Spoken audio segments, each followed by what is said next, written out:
Welcome back to Taekwondo Bro. Today we're doing a video about the palm strike. So right now I'm doing some jab crosses.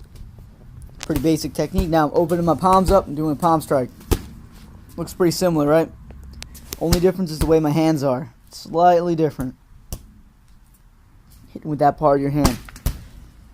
So pretty much when you're doing palm strikes, nothing changes. It's essentially a punch, and any combination or like counter would work the same way with a palm as it would with a punch. But the difference is that your hand is actually not as tough as you think it is. So when you're fighting without gloves, sometimes people say if you're going punching to the face, you run the risk of hitting a hard part of the skull and like tweaking your hand in a certain way and hurting it. You don't necessarily have this problem with palms because you're hitting with the base. You're not hitting with the real palm. I don't know why they call it that, but you're hitting with the base, bottom of the hand. So where that thick bone is, right below the ridge line of the thumb. You can't really break that. I mean, don't get me wrong, you can totally break it. I'm just saying it's not as easy. So let's see, I'm popping the bag up, show you some combos here. So jab, cross, pretty basic stuff. I mean, as long as you know what you're doing, you can punch pretty well. But if you're not punching with proper form, you do run the risk of hurting yourself. So you saw that, pretty similar. So let's go over technique here. So punch, we all know punch, right? Hands up, hands back. I don't care if you do a hikite or not. It's whatever your style is. You're punching with your hands, okay? Open the palms up. It's the same thing. See? All I'm doing is I'm making contact with the base of the arm.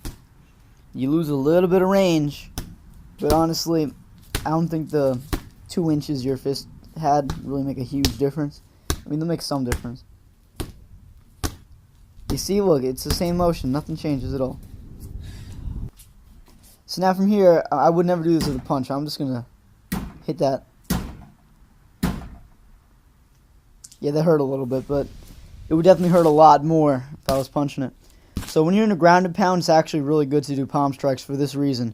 If they pair your hand and you end up punching the floor, you could end up scraping up your hands at the very least, and you could end up hurting your fingers.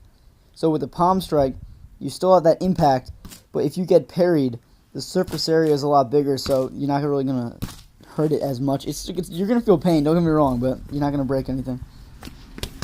Now here's some more combos. It's pretty self-explanatory at this point.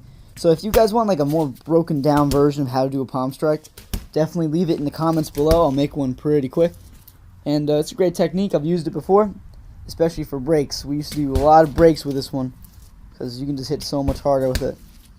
Now kicks, punch, kicks, palms, the same thing. And like always, keep on the training, and I'll see you next time.